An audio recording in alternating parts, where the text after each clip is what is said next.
Bom dia a todos. Quero dar início oficialmente à plenária número 04 do COBENGE, COBENGE 2020, que tem como título Os Desafios para Formar Hoje o Engenheiro do Amanhã. Então, em nome do 48º Congresso Brasileiro de Educação e Engenharia, eu quero saudar aos palestrantes e à coordenação desta mesa, senhores Alexandre Lira e Petras Amaral Santos, que vão nos abrilhantar o dia com duas palestras com o tema As competências dos engenheiros segundo as novas diretrizes curriculares nacionais na promoção do desenvolvimento sustentável da indústria. É um tema importantíssimo para o lado de cá do balcão, que formamos os profissionais, né? E queremos saber que o outro lado como o outro lado está recebendo esses profissionais, né, capacitados pelas nossas instituições de ensino superior. Então, é com muita alegria que eu os recebo aqui, né, senhor Alexandre Lira e Petras Amaral Santos. Essa mesa vai ser coordenada por mim, né, Carlos Almir, sou da Universidade Federal do Ceará, diretor da BENGE, pelos professores Odaci Gracioli e Juliano Gimenez, vice-reitor e pró-reitor de pesquisa e pós-graduação, respectivamente, da Universidade de Caxias do Sul, e do Paulo Filardi, da nossa ABENGE estudantil. Nós vamos estar nesse background, o Paulo vai ficar pegando os questionamentos oriundos dessas duas apresentações, para que a gente possa fazer, né, um bate-papo após as duas palestras.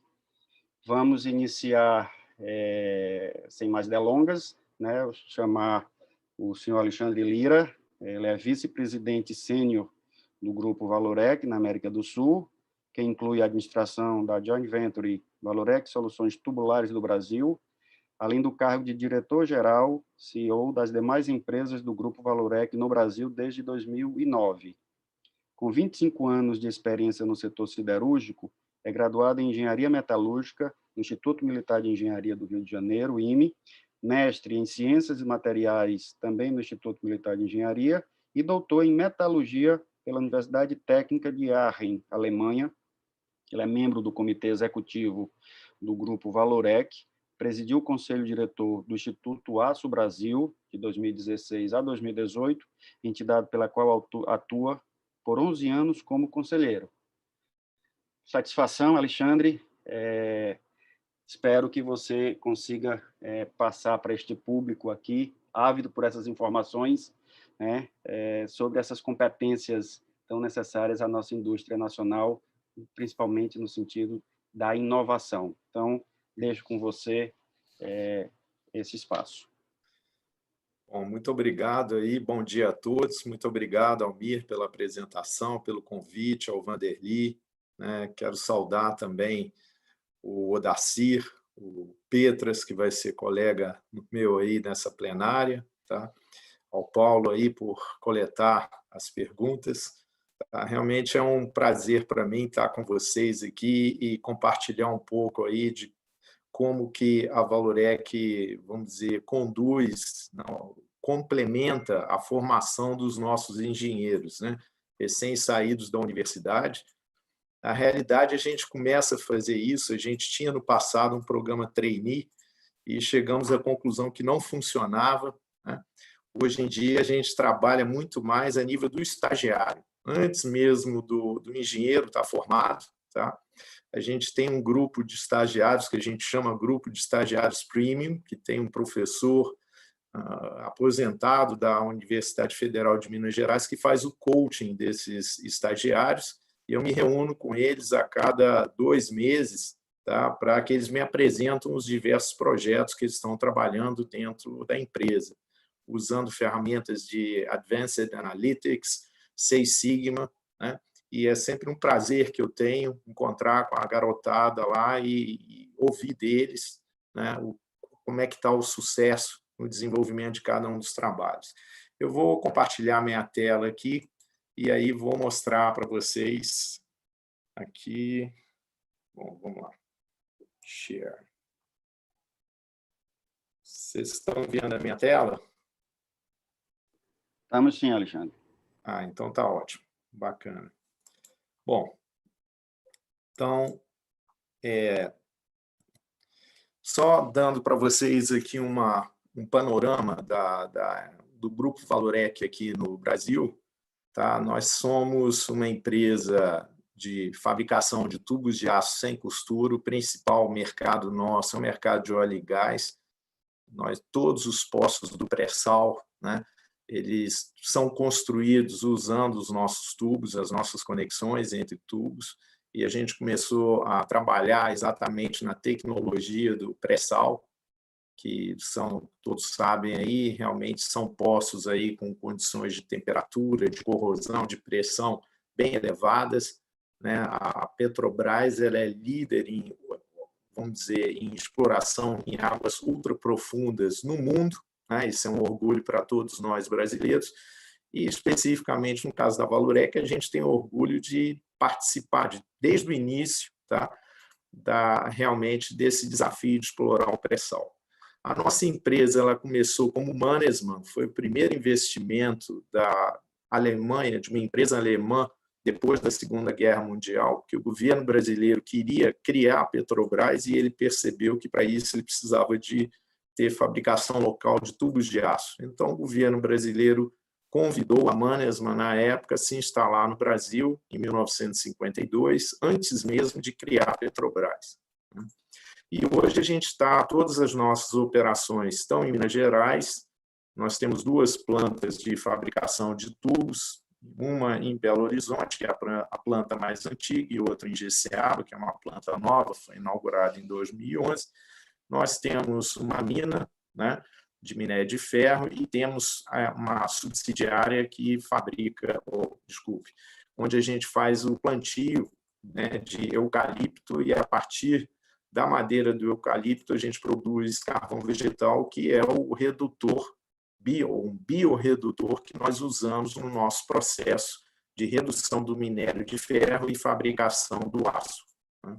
Então, nós temos 6.500 colaboradores, tá? E desses 6.500, aproximadamente 10% são engenheiros nas diferentes especialidades, né?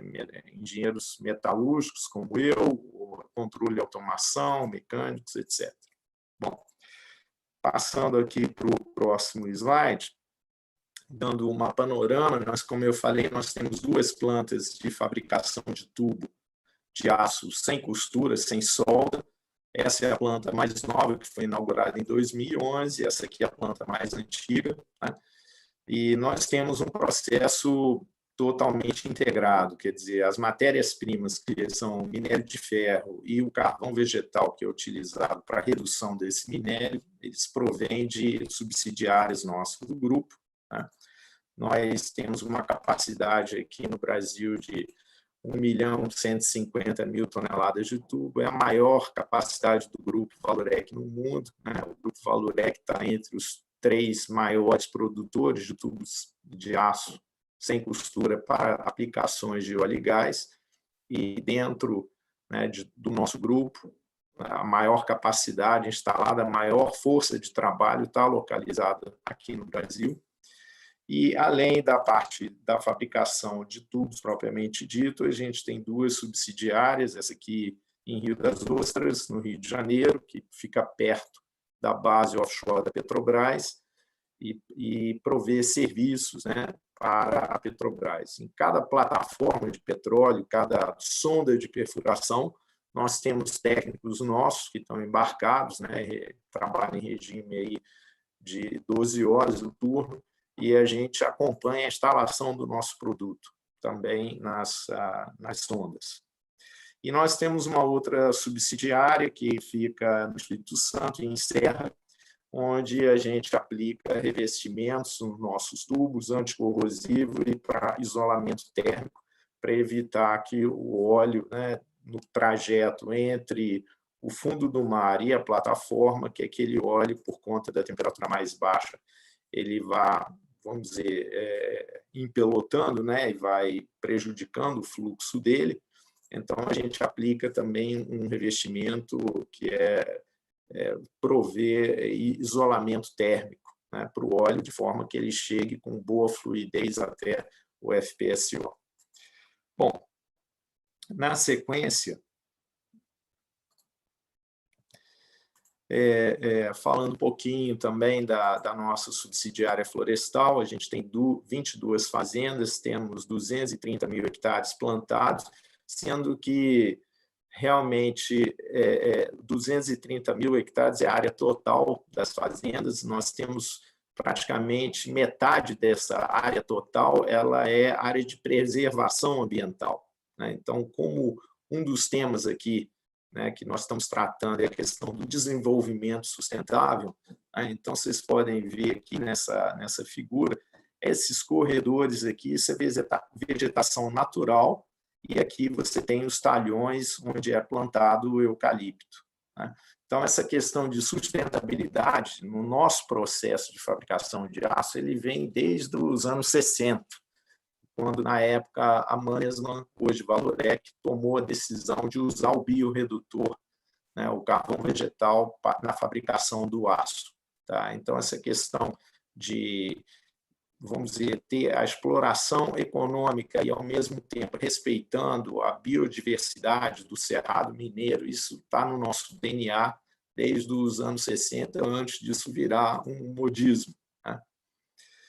Bom, e na mineração, como eu falei, a gente, praticamente toda a nossa demanda de minério de ferro, ela é coberta, né, pela nossa subsidiária. Na realidade, a gente até tem um excesso que a gente vende no mercado, minério de ferro de alto teor, 63%, e eu tenho orgulho também que foi a primeira mina de ferro do mundo a eliminar, né, as barragens, né? Mesmo antes dos acidentes da Samarco e depois da Vale, a gente já eliminou 100% a utilização de barragens. A gente pega o rejeito das nossas plantas de tratamento de minério, passa através de filtros prensas, elimina boa parte da água, que ela é recirculada na nossa mina, né, na nossa instalação de tratamento de minério, e o que é depositado é um rejeito já seco, tem 20% só de umidade, e com isso a gente não precisa ter barragem, né? Então, desde 2015, 2016, a gente não trabalha com barragem, e nós somos considerados como referência aqui no estado de Minas Gerais e no Brasil, do ponto de vista de sustentabilidade também na mineração de ferro. Bom, o próximo slide aqui também, já começando aqui com as competências que a gente valoriza, né? Vamos dizer, quais são as habilidades que os nossos engenheiros, né? Desde, como eu falei, a gente começa mais cedo, não é só com o engenheiro recém-formado que é contratado na empresa, a gente começa com os estagiários, né? Eles já são, vamos dizer, alocados a projetos estratégicos da empresa, como eu falei, e por isso eu me reúno com eles a cada 2 meses lá para que eles apresentem, né, o resultado dos trabalhos deles. Cada estagiário, cada grupo de estagiários tem um mentor, né? E eles trabalham realmente tanto com os engenheiros de processo quanto com o pessoal no chão de fábrica, né, para entender bem o problema que eles estão se dedicando a resolver, né, e, com isso, aprender também, não só da parte técnica, mas a questão também dos soft skills, que eu vou mencionar lá na frente. Então, o que a gente considera aqui como habilidades, né, para o sucesso na formação dos nossos engenheiros é exatamente aprender a trabalhar em equipe, né, ter uma visão estratégica global do negócio, né, ter o domínio da tecnologia, principalmente hoje a gente fala muito aí de Big Data, de Advanced Analytics, quer dizer, como você combina a informação e transforma ela em conhecimento. E, por último, também, tão importante quanto, a questão dos soft skills, né? Principalmente resiliência, flexibilidade, comunicação, liderança e criatividade. Tá? Isso eu vou explorar essas habilidades aí nos slides seguintes. Bom, sobre trabalho em equipe, né, a questão da multidisciplinaridade, é fundamental. Eu tive a oportunidade, no ano passado, de visitar uma empresa na Suíça que está implementando, né, um programa de transformação digital, Advanced Analytics. Isso ficou bem claro para mim, né, a forma como eles estão fazendo isso. Eles montam equipes onde você tem um engenheiro de processo, você tem um estatístico, um especialista, né, em Six Sigma, né, um Black Belt, e você tem o cientista de dados. E aquele grupo de, no mínimo, 3 componentes aí, eles realmente abordam os problemas extremamente complexos, né, no processo de fabricação dessa empresa na Suíça. Não é chocolate, é chapa de alumínio, tá? Mas realmente tem muita complexidade, e o que é bacana realmente é exatamente você ver aquele time, né, com diversas competências, trabalhando em conjunto, usando metodologia ágil e trabalhando em sprints de 2 semanas, eles têm que apresentar resultados, né? Então, quer dizer, essa questão do trabalho em equipe, ela deixou só de ser também um modismo, uma coisa bonitinha, mas é também fundamental para que a gente possa resolver problemas complexos de forma muito rápida e ágil, e aproveitando o máximo das informações que a gente dispõe, né, nos sistemas supervisórios, em toda a parte de automação de indústria 4.0 das empresas. Tá? Então, não adianta você ter um nível de automação muito grande se você não tiver competência para tratar aqueles dados. E o tratamento dos dados e a solução do problema não pode ficar só na mão do cientista de dados, um engenheiro de processo que conhece profundamente, né, o processo, as variáveis que mais influenciam na estabilidade do processo, na qualidade do produto, eles têm que fazer parte dessa equipe. E aí já vem também o segundo ponto, que é o intercâmbio de conhecimento. Quando você forma esse tipo de grupo, né, esse tipo de equipe, obviamente que o cara que é expert em estatística, em ciência de dados, ele vai compartilhar, vai aprender e vai ensinar ao engenheiro de processo. Então, realmente, é um processo de ganha-ganha, né? O conhecimento ele flui muito rápido. E, com isso, você tem mais capacidade e agilidade na solução de problemas complexos e desenvolver novas soluções. Tá? Então, isso hoje em dia, né, quando a gente fala tanto de indústria 4.0, de Advanced Analytics, mais do que nunca essa questão do trabalho em equipe, tá? Essa multidisciplinaridade é fundamental. Bom, sobre a questão da estratégia global, visão estratégica global do negócio, isso eu acho que todo engenheiro dentro da empresa ele tem que entender não só do processo de fabricação, da área de atuação dele, mas ele tem que entender do negócio. Tá? E aqui eu queria dar uma dica aqui para os colegas, aqui para os estudantes que estão nos assistindo. Leiam um livro muito bacana, tá? De um professor de Harvard, que é um consultor, um guru, que é o Ram Charan. Talvez alguns de vocês já tenham ouvido sobre o Ram Charan. Ele escreveu um livro muito legal que chama What the CEO Wants You to Know. O que o CEO de uma empresa quer que você saiba.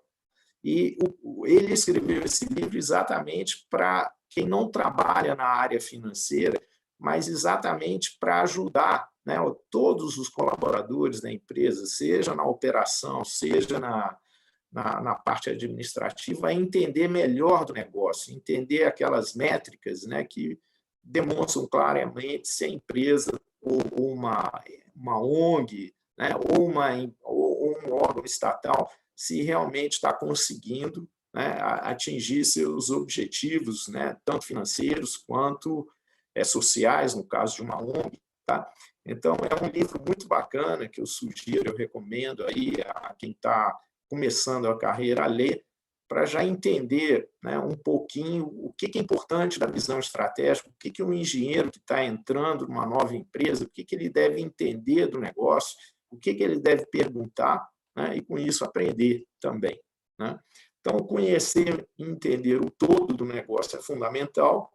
Antecipar e controlar o impacto das decisões, e aí não só a decisão daquele indivíduo, mas do setor que ele trabalha, de outros setores afins, e ter realmente múltiplas perspectivas. É o que eu falei, aquele engenheiro que está no processo produtivo e entender também a importância de trabalhar com um nível baixo dos estoques, né? Entender um pouco a necessidade financeira de caixa, de gestão do caixa da empresa, tá? Isso é fundamental, ter essas perspectivas diferenciadas e não trabalhar, né, daquela forma que a gente tinha no passado dos silos, né? O cara de produção, de só está olhando, né, o terreno dele lá e acha que o cara do financeiro que tem que cuidar de gestão de estoques, de gestão de caixa e etc. Na realidade, hoje em dia, o que a gente precisa ter nas empresas realmente é essa multidisciplinaridade e esse engajamento de todos, né?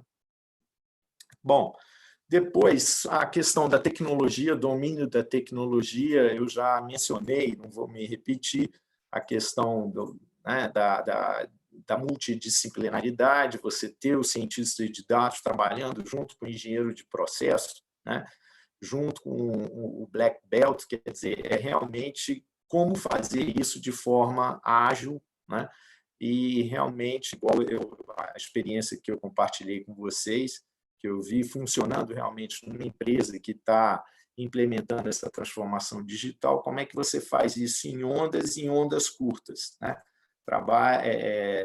Problemas complexos, eles são realmente solucionados em 2, 3 semanas, através aí dessa troca de conhecimento e realmente de extração dos dados, né, dos diversos sistemas da empresa, tratamento dos dados, análise estatística e realmente descoberta das causas raiz do problema e implementação das ações. Então, realmente, para o engenheiro hoje ter domínio dessa tecnologia, né, não se assustar diante aí de toda esses algoritmos, essas ferramentas que a gente dispõe hoje para tratamento de dados, é fundamental para que ele possa evoluir bem dentro da carreira, né? Bom, no próximo, agora falando um pouco de soft skills, antes de entrar nos detalhes, eu queria mostrar para vocês aqui uma coisa que a gente começou a implementar na nossa empresa em 2019, que é uma transformação cultural, né? Porque normalmente as empresas elas estavam muito focadas em gestão só de performance, produtividade, redução de custos, e a gente começou em 2019 também com o conceito de valorizar a saúde organizacional. Quer dizer, não adianta em nenhuma empresa, né? De novo, a gente está falando de desenvolvimento sustentável nessa plenária. Para ser sustentável, né, não só do ponto de vista aí de proteção ao meio ambiente, mas também da sustentabilidade do negócio, a gente tem que ter dentro da empresa um bom balanço entre gestão de performance, de custos, de produtividade, de qualidade, de prazos de entrega, mas também da saúde organizacional, ou seja, da motivação dos engajamentos dos colaboradores.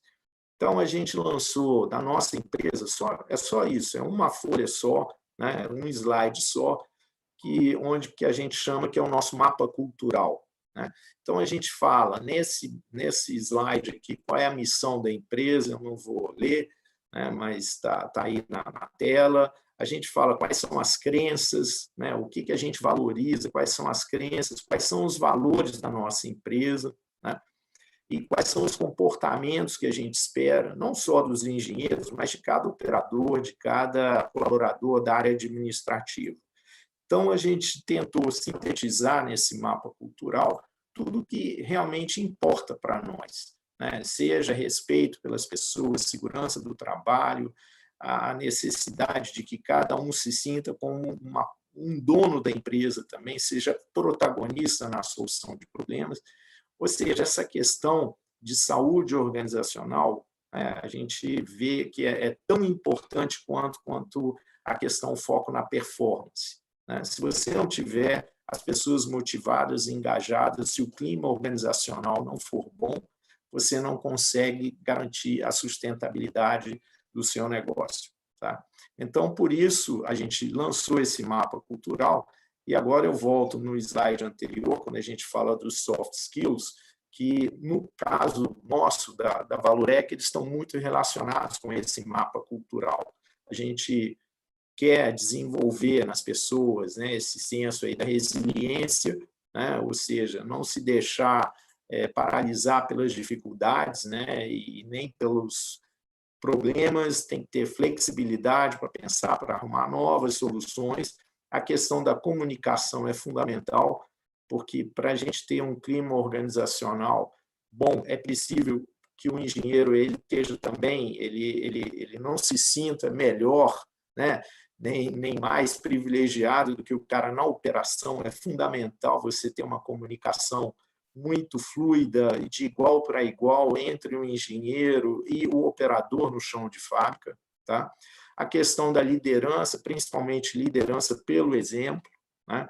Ou seja, o gestor ele tem que estar mostrando para toda a equipe dele, tá? Quais são os valores, quais são as crenças da empresa, e ele tem que praticar isso aí, né? O exemplo da liderança. E, obviamente, a criatividade. A gente tem, por exemplo, dentro do nosso programa de transformação cultural, a gente criou um programa de ideias de melhoria.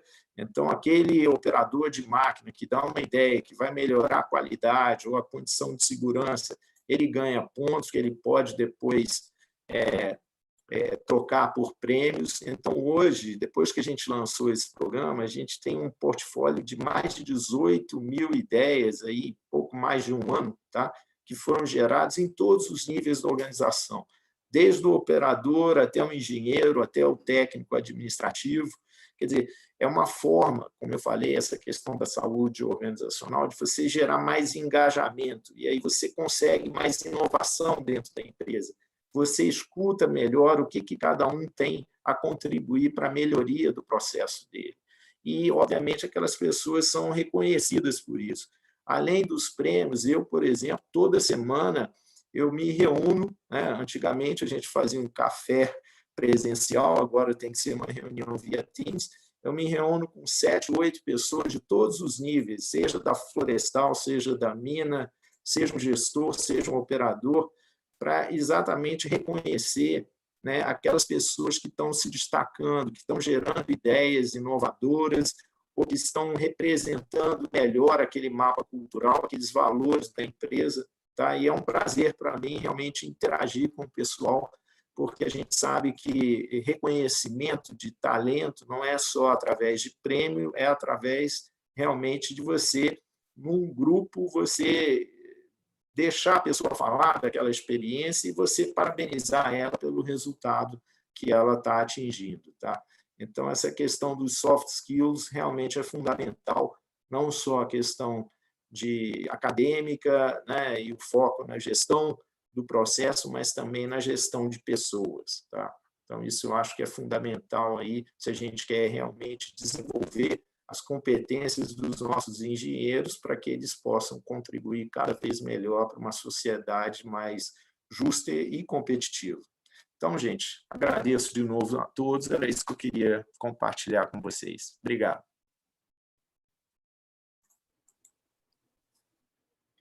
Obrigado, Alexandre. Juliano, você pode agora fazer a apresentação do nosso próximo palestrante. Bom dia, Carlos. Bom dia aos demais. Claro, com certeza. Vamos à apresentação, então, do Petras Amaral Santos. O Petras é graduado em Design Industrial e pós-graduado em Inovação Tecnológica, com ênfase em sustentabilidade. Possui também MBA Internacional em Empreendedorismo e Inovação pelo BI International, da Babson College.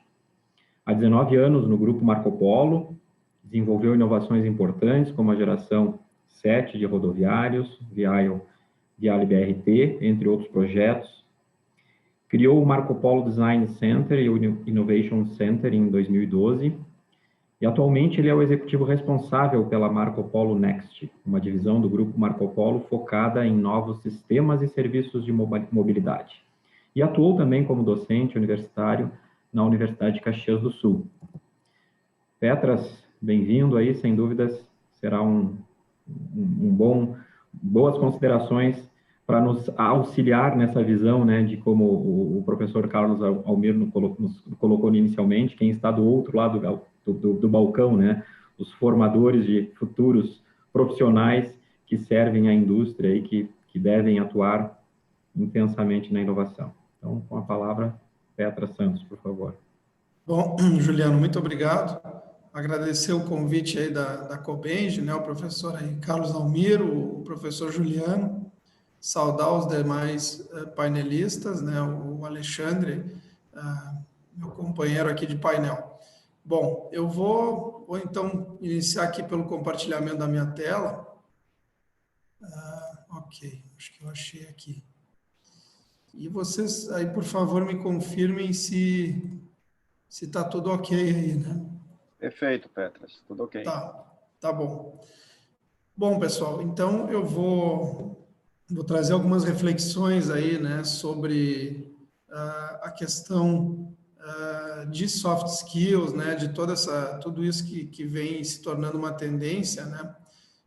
Então, meu nome é Petras Amaral Santos, eu atualmente sou o Business Head da Marco Polo Next, né, que é uma divisão de inovação em novos negócios da Marco Polo. Ela foi uma migração da área de inovação para uma nova estrutura, né? Depois eu posso explicar um pouco mais sobre a Next, se der tempo, né? Porque o meu foco vai ser muito dentro do tema aí do profissional do futuro, tá? Acho que não só o engenheiro do futuro, né, mas os profissionais hoje, né, que saem de uma formação técnica, né, e vão para dentro de uma organização. Eu fiz engenharia eletrônica em 98 na PUC, né, depois acabei migrando para o design industrial, até por uma questão de busca por né, um foco em criatividade, né, criatividade, inovação. Acabei, né, tendo esse foco de carreira, mas tenho trabalhado aí nos últimos 20 anos na Marco Polo. Trabalhei 10 anos em engenharia de desenvolvimento, né? Depois com o Design Center sendo criado, o Innovation Center, então muito focado nessa interação, né, de equipe, né, de trabalho com diferentes profissionais e com a multidisciplinaridade. Então, eu vou tentar passar um pouco dessa minha trajetória, né. Primeiro, eu vou comentar um pouco assim sobre o conceito de inovação, né, e a influência dele no profissional que vai sair da universidade e se integrar à indústria, né? Então, primeiro, acho que, né, alguns conceitos assim importantes, né? O conceito de inovação, né, de criar e capturar um novo valor, né? Ele pode ocorrer em várias áreas da empresa, né? Em produto, processo, serviço, novos modelos de negócio. Ele não tem hoje, né, um foco tão definido, né? Ele pode ocorrer de várias maneiras e ele pode ser um processo contínuo também, né? Que o profissional vai estar sendo envolvido, né? Ou com uma gestão da inovação, ou com o próprio processo, indicadores e metas, né? E ele deve fazer parte de qualquer tipo de empresa, né? A inovação, né? E por que isso, né? Porque a empresa hoje, tudo que tem dentro da empresa de mais valor é o chamado ativo intangível, né? Então, eu trouxe aqui um comparativo, né, de como que era vista uma empresa, né, o valuation da empresa, o valor da empresa, né, em 1982, né, e o que foi acontecendo até o ano de 2001, por exemplo, né? Então, se eu fosse, em 82, analisar uma empresa e definir o valor dela, né, eu avaliava mais ou menos com essa média, né? 38% eram os cérebros, né, o que ela tinha de patentes, de propriedade intelectual e de profissionais, de condições de criar novo valor, e 62% era ativo tangível. Então, eu olhava assim, não, quanto que ela tem de estrutura fabril, né, onde ela tem fábricas, o que tem lá de equipamentos, né, tudo que eu posso tornar um bem, né, um imobilizado dentro do valor da empresa, né? O tempo foi passando. Em 92 houve uma inversão, né, disso, e a partir dos anos 2000 a gente já começou a ver assim uma coisa muito Diferente que em torno de 85% das empresas são avaliadas pelo que elas podem criar de novo valor. Então, imagina que nós já estamos em 2020. Então, vamos dar um exemplo aqui, a Apple, por exemplo, né? A Apple, ela tem a parte toda de criação na Califórnia e ela tem fábricas na China, em outros países, não interessa, né? Então, muita gente já viu ali fabricado na China, mas né, toda a parte de patentes, né, toda nos Estados Unidos. Isso é um bom exemplo, né? Quer dizer, não interessa muito hoje, né, a estrutura tangível da empresa, né? Se ela não conseguir criar valor de um ano para o outro, ela está morta, morreu a empresa, né? Então, e do que nós estamos falando aqui? Estamos falando de pessoas, né? As pessoas que estão dentro da empresa, e o que elas estão criando é o que importa, né? É o que vai criar, vai fazer com que a empresa se reinvente e possa sobreviver, né? Então, dentro desse processo aí, pode ocorrer, né, um entendimento, né, de onde que eu estou hoje, né? Então, assim, né, qual é a minha capacidade, qual a capacidade de inovação adequada, né? E em relação à necessidade de inovação. Então, eu sempre tenho que olhar qual a capacidade de inovação que eu preciso em relação à necessidade de inovação. O que é essa necessidade? Pode ter novos players, né, novos jogadores contra a minha empresa, eu posso ter um aumento da concorrência, eu posso ter uma necessidade de me diferenciar constantemente, me manter líder, se eu já sou líder, né, ou gerar novas receitas, né? Uma empresa que está muito focada, muito comoditizada, ela pode ter que migrar para um outro quadrante, aumentar a capacidade dela de inovação, né, deixar de ser vulnerável, né? Mas ela também não pode ser neurótica, né? Ter uma alta capacidade se eu não tenho uma necessidade tão grande, né? Então, dentro desse processo aqui, que eu trouxe um fluxo, né, que eu sempre usei bastante, né, como um fluxo clássico de funil, né, de ideias, né? Então, o que a gente tem visto, né, e para os profissionais hoje, né, os especialistas, tanto os engenheiros como qualquer profissional que está no ambiente de inovação, é entender que muito do que acontece, né, da estratégia até chegar na geração de ideias envolve um pensamento divergente, né? Ou seja, aqui, né, dentro desse processo todo de criação de novo valor, eu não vou tomar uma decisão já pré-concebida ou que eu já tive uma experiência no passado e eu já sei o que fazer, né, que estaria muito nesse quadrante azul já de um afunilamento, né, uma decisão que já foi tomada. Muito pelo contrário, nessa fase aqui, que é realmente a fase que cria valor para as empresas, eu tenho um pensamento divergente, ou seja, eu tenho que abrir as possibilidades, né, eu tenho que explorar, né, ir para novos mindsets, né?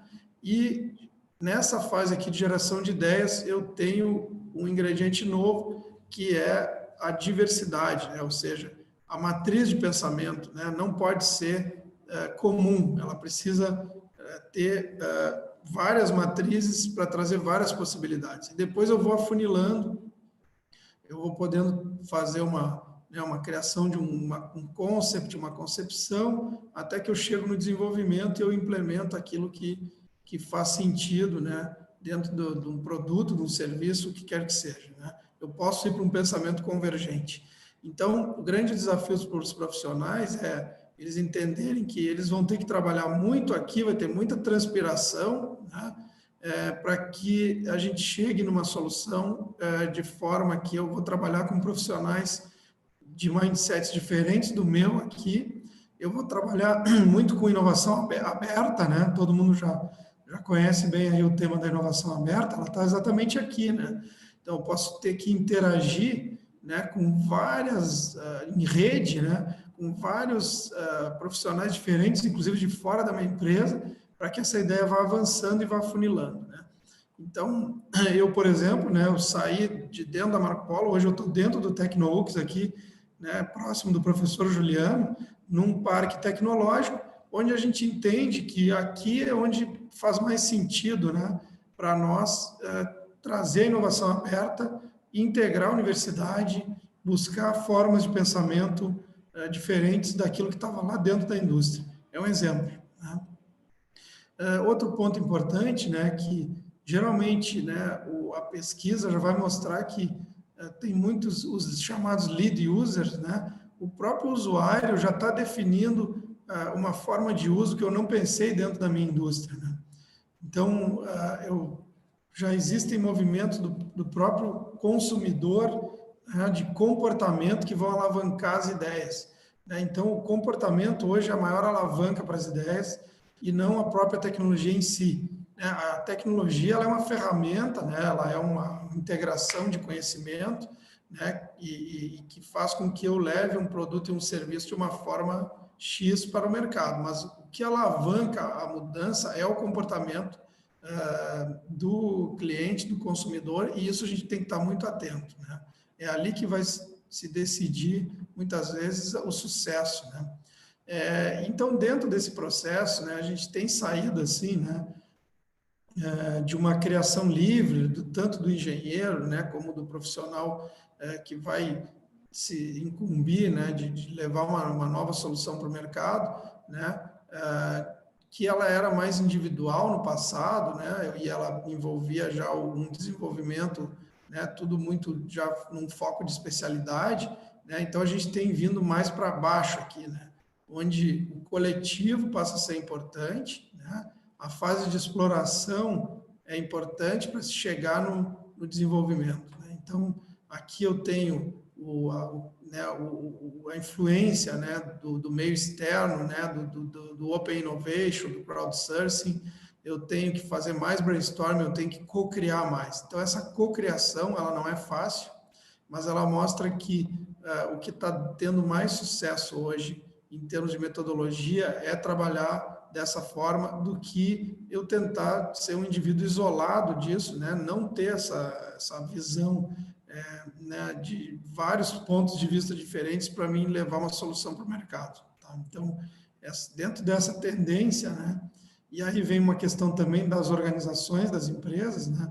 Que elas precisam começar a sair de um formato centralizado ou de silos, né? Que é esse do meio, e trabalhar de forma mais orgânica, né? Então, aqui também não depende só do profissional. A empresa precisa começar a ter uma relação mais de rede, né? E isso faz com que as coisas né, avancem mais rápido e com mais inteligência, porque aqui eu tenho, né, também uma configuração, né, que não é uma pessoa que está centralizando tudo, né, para levar essa solução adiante. Eu tenho uma interação entre vários departamentos orgânica, né, distribuída. Então, olhando isso aqui, acho que não sei se todo mundo conhece essa teoria aqui, né? Ela mostra que as empresas vêm migrando, então, da centralização para uma descentralização, mas aqui ainda está em silo, né?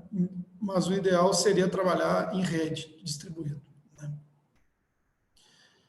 Bom, outra coisa que é importante, né, que aí não envolve o profissional, mas sim a empresa também precisando se modificar para receber esses profissionais, né, é que a gente tem uma agenda da mudança hoje nas empresas, né, que elas saírem dessa lógica industrial, né, para uma lógica mais de serviço e de digital, né, um foco não tão local para um foco internacional, né, de um foco mais global, né, inclusive de acesso a pessoas e serviços, né, de trabalhar remotamente com profissionais fora do Brasil, né, e ter essa visão aqui mais ampliada, né. Também essa questão de cascata, né, de hierarquia para trabalhar de forma ágil, né, de forma mais distribuída, como eu mostrei ali, né. Tem uma migração também das empresas de uma equipe expert para uma equipe transdisciplinar ou multidisciplinar, né, que aqui tem a questão do especialista e do generalista, né. Eu posso ser um especialista, mas eu preciso também ter o generalista, vamos chamar assim, né, o foco. Aqui já mais dentro do nosso setor, né, mudando de transporte para mobilidade, né, de entrega de processo para entrega de resultado e sustentabilidade futura do negócio, né, acho que o Alexandre falou um pouco sobre isso aqui, né, de hierarquia para coletivo, né, de rigidez para flexível, de homogêneo para diversidade. Aqui a diversidade não é a diversidade, né, de raça, de gênero, mas sim de pensamento. Então, se eu tiver uma matriz de pensamento muito concentrada, né, e, por exemplo, todo mundo pensando igual, mesmo com profissões diferentes, essa matriz vai pensar igual, né? Ela não vai inovar, porque ela não traz, né, diferentes culturas para dentro do processo criativo, né?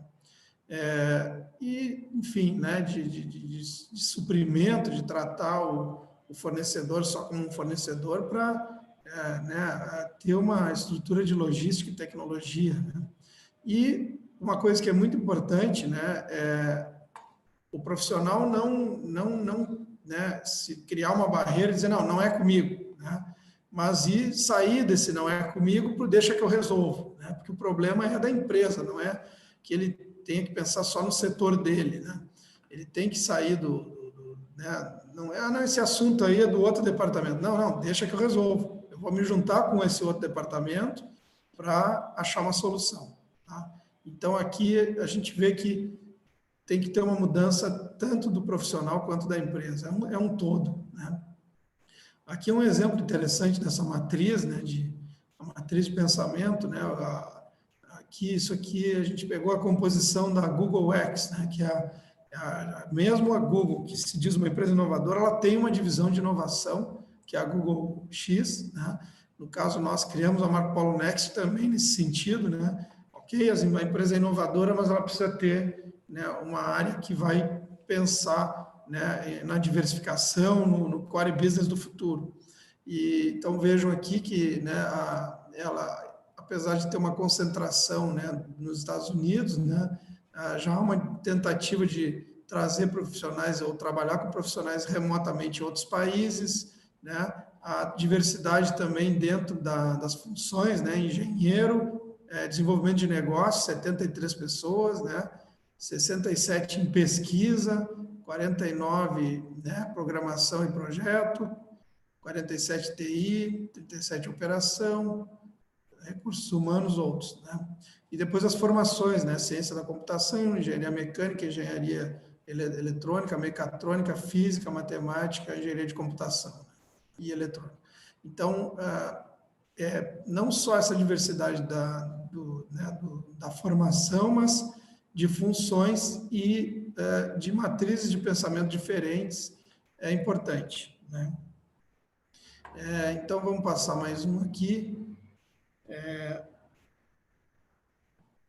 Os soft skills, né? Eu vou passar um pouco rápido, né? O Alexandre já falou um pouco disso, né? Isso é o que vocês vão ver aí, né, meio que como um padrão hoje de soft skills, né? Então, lá os hard skills, o que seria?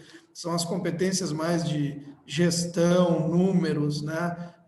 Controle, KPIs, né? Eu estou lá no hard skill, era o gestor do passado, né? Era o cara que sentava lá numa escrivaninha, ficava só dando ordem, ele tinha que controlar números e as pessoas tinham que sair correndo atrás do resultado, né? Com o tempo, né, o que é mais importante na empresa hoje? É ter essa visão gerencial, né, que isso qualquer MBA ensina, mas desenvolver as soft skills, né, porque tudo são pessoas, né? Quem vai dar os resultados são as pessoas. Quem vai inovar são as pessoas. Quem vai fazer a empresa se perpetuar são as pessoas. Então, a gente tem que entender de pessoas, né, em primeiro lugar. Então, as principais são comunicação, né, habilidade de dialogar, liderança, inspirar os funcionários, né, as equipes, a flexibilidade, a resiliência já foi falado aqui, mas também tem que pensar que né, eu posso ter similar ao que eu tenho lá em materiais, né, a deformação plástica e elástica, né, a resiliência está muito ligada à deformação elástica, né, mas muitas vezes eu tenho uma deformação plástica, né, uma deformação permanente e eu tenho que me acostumar com ela, né, vai mudar e não vai voltar ao que era. É isso aí mesmo, né, quer dizer, houve uma deformação plástica ou num processo, ou na minha carreira, ou no meu mercado. Não existe mais vantagem competitiva sustentável. né? Essas vantagens têm que ser transitórias. Eu vou ganhar dinheiro um momento com determinada tecnologia, mas no ano que vem pode ser que houve uma disrupção e eu vou ter que trabalhar com outro foco. E isso é normal, é o novo normal, né? Depois vem várias soft skills aqui, né? Trabalho em equipe, criatividade, proatividade, empatia, ética no trabalho, né? Importantíssimo, pensamento crítico e atitude positiva. Mas o que eu separei aqui, né? Depois dessas soft skills que são mais padrão, eu vou mostrar um pouquinho para o profissional de inovação, né? Então, o que as empresas têm demandado, né, nas principais? Realmente essa habilidade de liderança, saber liderar, né, os outros é importantíssimo. Desenvolver as equipes, não só liderar elas, porque eu posso liderar, fui embora da empresa, não desenvolvi a equipe, não deixei nada, né? Eu preciso desenvolver as pessoas para que eu também cresça dentro da empresa, né? Ter motivação, habilidade de comunicação, influência, né? Capacidade de tomar decisões, né? Poder de negociação, estabelecimento de confiança e gerenciamento de conflitos, né? Não deixar a bola picando, né? Então, essas habilidades não se aprende na faculdade, né? E também é ruim chegar na empresa, né, e ter que, enfim, né, tentar lidar com isso já num ambiente, né, novo, né? É bom já ir desenvolvendo isso, né? Aqui um exemplo, né, do Simon Sinek, né, que é um palestrante do TED aí conhecido, né? 100% dos clientes são pessoas, 100% dos funcionários são pessoas. Então, se você não entende pessoas, você não entende negócios, né? Então, isso mostra que, né, quer dizer, não dá para isolar tecnologia de negócio de pessoas, né? Então, depois eu tenho aqui o currículo dele, né? Ele ganhou notoriedade, né, depois de um talk de 2009, né? Então, tem vários livros já dele escritos, né? O Círculo Dourado é um deles, tá? Então, assim, o que está pegando hoje, então, né, no ambiente de inovação, né? O profissional de inovação, né? Além de todos aqueles soft skills, né? O ambiente de inovação, ele é mais desafiador, né? Então, assim, eu tenho que combinar a criatividade com a disciplina do processo, né? Então, assim, não é um oba-oba, né? Quer dizer, eu tenho que criar, mas o processo de inovação, ele é rígido, tem prazo, né? Tem que fazer sprints rápidos para tomar decisão, né? Que a gente tem um ambiente aqui de gerar novos negócios, né? Quer dizer, eu não tenho muito time, muitas vezes, eu tenho que ter um processo, né, bem detalhado, né? A gente usa o TRL aqui, né, o que é Technology Readiness Level, que é da NASA. Ele pressupõe, né, que eu tenho que ter um fit com o mercado, tem 9 níveis, e eu estou sempre acompanhando que nível que está cada negócio, né? Começa lá no 1, no 2, vai avançando e a gente vai cobrando. Pô, por que está no nível 4 ainda, né? Por que ainda está na prova de conceito? Não foi para o MVP, não foi para o mínimo produto viável, né? Então, esse é o desafio, né? Eu vou ter que criar, mas eu tenho que ter um processo bem definido, né? Depois, a resiliência e a reinvenção constante, né? Eu tenho que estar sempre me reinventando. Não é só ser resiliente, flexível. Eu tenho que buscar me reinventar, porque senão eu, como profissional, eu morro, né? Tenho que criar vantagens competitivas transitórias, como eu falei, nada é sustentável mais, né? Pode ser que no ano que vem já muda tudo. É importante, né? Aprender, desaprender e reaprender, né? Muitas vezes tudo que eu aprendi eu vou ter que desaprender para reaprender novamente. E isso é o novo normal, né? A habilidade de participar de squads e processos de cocriação, né? Quer dizer, eu vou ter que entrar em grupos aqui e criar rapidamente novas soluções.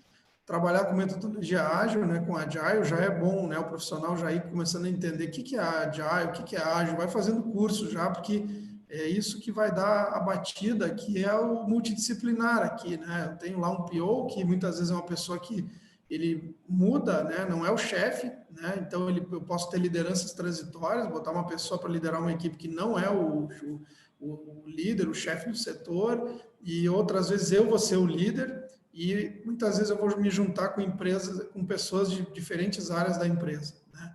Então, o Agile, ele forçadamente eu vou ter que saber trabalhar assim. entender o erro como parte do processo. Não adianta achar que vai acertar sempre, que o erro é parte do processo. E a empresa que não erra, não tem prejuízo, tem alguma coisa errada, né? Ela não está inovando. E tem um risco maior ainda. Então, o erro, a gente tem que aprender com ele, né? E ele vai fazer parte constante do processo de inovação. Só que tem aqui a teoria aqui no nossa, é o fail fast, learn faster, né?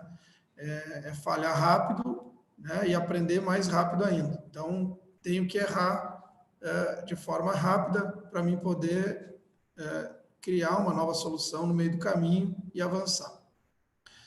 Outra importante, né, então, para fechar aqui, né, é buscar engajar-se com o propósito e os valores da empresa, né? Quer dizer, muitas vezes eu entrei naquela empresa por necessidade, mas não fechava com meus valores, meu propósito de vida, não deu uma liga. E não façam isso, né? Procure uma empresa que vão pelo propósito e se ele tem a ver com vocês, né? Porque tem tudo para dar errado, né? Entrei numa empresa que não fecha com meus valores, não é o que eu imaginava, entrei pelo salário. Não vai dar certo, né? E o profissional hoje, a empresa também está ligada nisso, ela sabe que se ela não tiver um propósito bacana, ela não souber né, trabalhar essa questão, ela não vai atrair talentos também. Então, é uma via de mão dupla, a empresa também está preocupada, né? Outra coisa, apaixonar-se pelo problema, né? Pela dor do cliente e não pelo produto, né? Então, isso é muito comum, né? Eu fiz um baita produto, um desenvolvimento fantástico, atende bem a dor do mercado, né? Porque tem que se apaixonar pelo problema e pela dor. É ali que eu vou conseguir resolver a solução. E não se eu fiz um desenvolvimento que eu me apaixonei, porque eu fiquei 2, 3 anos fazendo e tudo, e não atende a dor do mercado, né? Isso é muito comum. E sentir-se dono do negócio, né? Que é o caso do intraempreendedor, né? Eu tenho que me engajar e fazer aquele negócio como se fosse meu. Eu sou parte do problema e da solução, né? Aqui só um exemplo, então, para fechar, né? O propósito da Marco Polo Next, por exemplo, é melhorar a experiência de vida por meio da mobilidade, né? Facilitando a conexão entre pessoas, serviços e espaços, né? Então, esse é o nosso propósito. Temos alguns compromissos, né? Atrair as novas gerações, né? E quem está no transporte individual para a mobilidade coletiva, otimizar a eficiência dos deslocamentos, aumentar o índice de integração e inclusão, impactar positivamente a infraestrutura e sustentabilidade das cidades, através de parcerias, ou seja, é uma empresa que vai buscar parcerias, né? Dentro da questão da sustentabilidade, nós tratamos aqui 3 focos da ODS, 3 objetivos, né? Que é a indústria, inovação e infraestrutura, né? Cidades e comunidades sustentáveis, e as parcerias e meios de implementação. Então, aqui eu estou me definindo como empresa também para o profissional, né? Eu busco parceria, eu quero cidade e comunidade sustentável, né? E eu estou focado em indústria, inovação e infraestrutura. Então, se a empresa não deixa isso aqui claro, ela também não vai atrair profissionais que se engajem com esse propósito, né? Então, também tem uma parte importantíssima aí das empresas, da cultura, né? A chamada cultura, o DNA, né, que é o nosso RH que está trabalhando forte nisso aí também, né, mas a gente tem que fazer parte disso, não é um problema do RH, né, quer dizer, é um problema da empresa e ela tem que se definir como empresa também, né. Aqui eu posso estar dizendo com isso que eu não vou ter produtos que gerem emissões, por exemplo, dentro dessa empresa aqui, né. É uma empresa que provavelmente um produto né, da economia do combustível fóssil não vai ser um desenvolvimento feito aqui, né? Isso vai ter uma identificação com determinado profissional, tá? Só dando um exemplo, então, para fechar aqui, né, que a gente teve com a pandemia, né, até o dia 23 de março, né, estava tudo normal, né? 23 de março a Marco Polo entrou em férias, né, para isolar as pessoas, evitar propagação do corona, e ali caiu a ficha que não era normal o que estava acontecendo, né? A gente, nesse período mesmo, estando, né, fora da empresa, nós já começamos a a planejar, né, o lançamento de desafios de inovação aberta, né, de biossegurança. No dia 2 de abril nós lançamos. Fizemos uma prova de conceito com startups de 16 a 26 de abril, né, surgiram 18 soluções de higienização, triagem, nanotecnologia.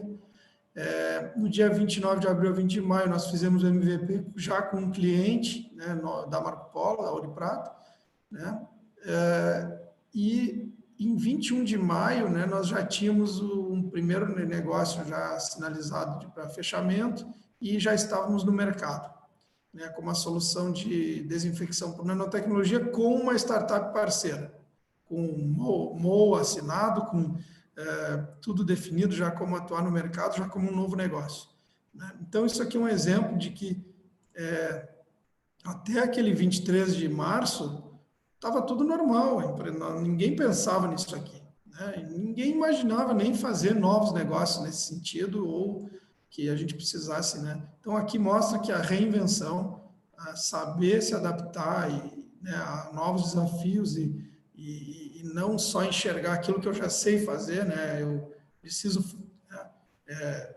entender que aquilo que eu não sei, eu posso ter que estar desenvolvendo habilidades, novas habilidades e motivando pessoas. Isso aqui foi um grupo pequeno, né? Começamos com 2 pessoas focadas nisso aqui. Depois a nossa engenharia também se motivou a desafios internos, né? E a gente gerou o que é a plataforma Marco Polo BioSafe hoje, né? Que ela tem, se alguém quiser entrar em marcopolobiosafe.com, é uma plataforma de soluções de biossegurança, tanto embarcados como de serviços, né, que surgiu dentro da pandemia.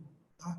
Então, a minha ideia era essa, era passar aí essa experiência nossa e ajudar aí né, ao Cobench, de alguma forma, se eu pude ajudar, tá bom para mim. Ok, obrigado ao Petras, parabéns pela explanação, obrigado ao Alexandre também, né, os 2 palestrantes que trouxeram um flash da cultura, né, das estratégias das empresas. Acho que é muito interessante essa percepção, não só para os estudantes, mas também para as entidades, os professores, né? E antes de passar para o Paulo, que organizou algumas perguntas aqui no chat, né, são boas perguntas, né? Tá levantando assim algumas discussões bem interessantes. Eu tenho uma pergunta que os 2 podem ajudar a responder sobre a interação universidade e empresa, que é tão almejado no Brasil, a exemplo de países que têm uma interação muito mais intensa, mas também tem seus conflitos, né? Não é as mil maravilhas, até mesmo na Alemanha, nos Estados Unidos ou na Coreia. Como é que a empresa enxerga essa conectividade, essa interação diante de uma diversidade tão grande, não só do lado das instituições, quanto vou chamar assim, de maturidade e maturação do processo de interação, já que a gente usa muito esse termo, são times diferentes, né? O tempo de resposta da empresa é muito mais rápido.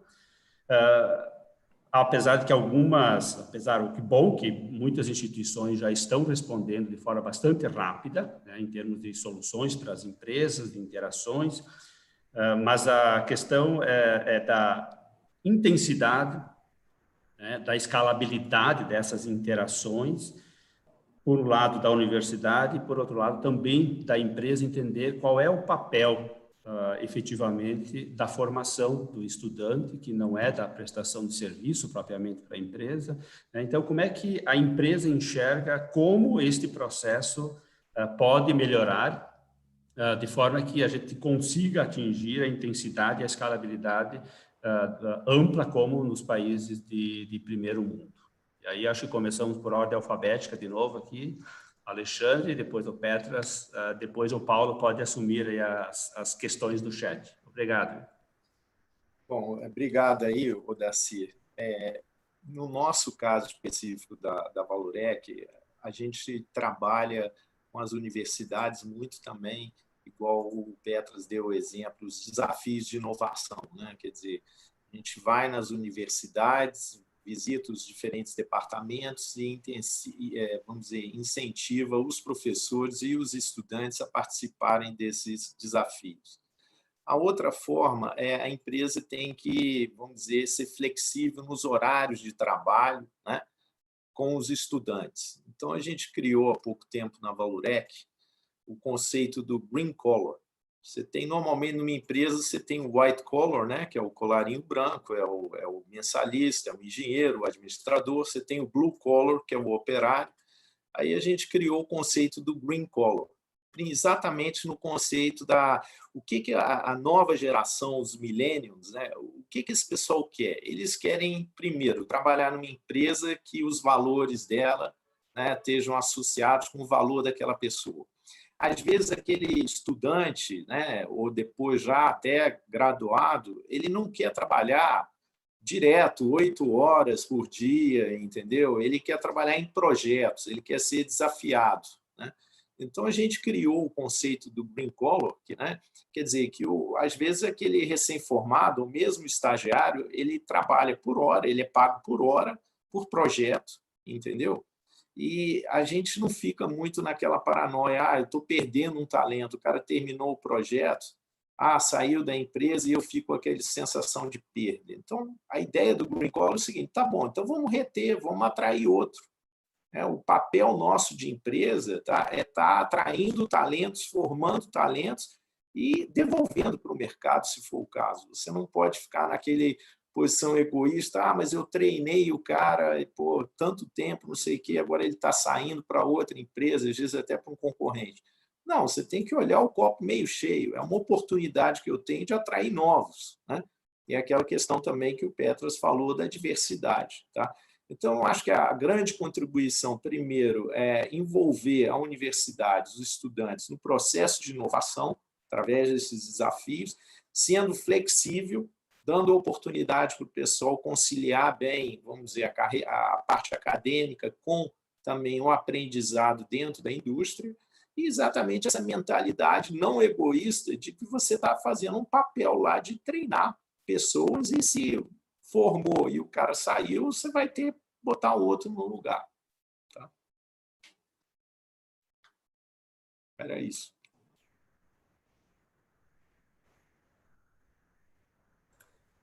Pode falar, Petras. Obrigado, Alexandre. Estava aguardando. Ok.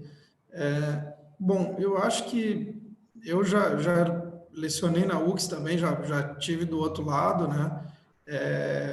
Eu vejo que, primeiro, tem que entender assim, a natureza da universidade no Brasil e a natureza das universidades fora do Brasil. Né? Acho que é a primeira coisa. Eu tive a oportunidade de ter cadeiras lá no Babson College, né, quando eu fiz o MBA, e essas escolas de negócio, né, elas já estão do lado das escolas de engenharia, né, e técnicas. Né? Eu fiz uma cadeira também dentro do MIT, que na época, era em 2012, né, o MIT ele já estava criando um Innovation Center multidisciplinar, né, onde ele já entendia assim, que com as várias, né, disciplinas e com a escola de negócio ali próximo, né, ele começava a criar as soluções, né, porque essa aproximação, né, da escola de negócio das escolas técnicas, ela é muito importante, mas ela não ocorreu no Brasil porque simplesmente a universidade nunca se enxergou, né, como criando soluções quase que empresariais, vamos dizer assim, né, ou atuando como uma empresa vendendo, comercializando patentes ou alguma tecnologia. Então, eu acho que tem uma questão histórica, né, e também uma questão de falta de aproximação dentro da universidade mesmo, da escola de negócios com as escolas técnicas. Começa por aí, né? Porque quando a gente vai falar das empresas, elas já estão noutra batida, fora da universidade, elas já estão procurando o caminho delas, né? Então, acho que primeiro tem que se entender, a universidade precisaria se reinventar um pouco em termos de modelo de atuação. Primeira coisa, né? Aqui a UX vem tentando criar aqui o TecnoUX, né? Agora, né, iniciativas mais voltadas assim, né, para a criação de soluções, né? Então a gente já vê que tem muitas universidades, a PUC lá criou o TecnoPUC, ela começou, né, também a buscar sair do conceito de incubadora e ir para um conceito mais de hub tecnológico, né? No exterior também a gente vê muito Instituto Tecnológico, estive em Israel também recentemente, né?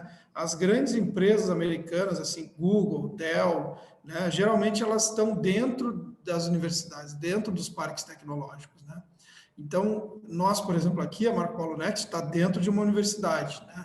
Então, acho que primeiro a universidade ela tem que se definir assim, o que ela quer fazer, afinal, né?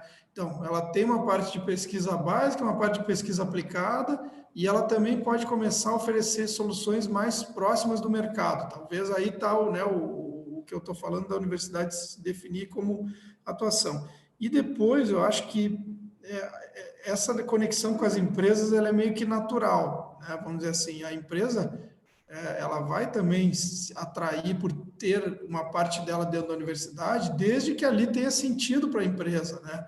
Desde que ela sinta que é um ecossistema fértil, que vão surgir outras startups ao redor, né? Então, aqui uma das missões que a gente tem aqui com o Hélice, por exemplo, que é um movimento de inovação que surgiu entre as empresas, a primeira coisa que eu fiz lá dentro do conselho é que o Hélice se aproximasse da universidade, né? Então, assim, para que se crie o ecossistema, né? O Vale do Silício, né? Israel, né? Todos esses ecossistemas surgiram em volta das universidades, né? Lá em Israel tem o Technion, por exemplo, ele trouxe várias inovações que hoje estão no mercado, né?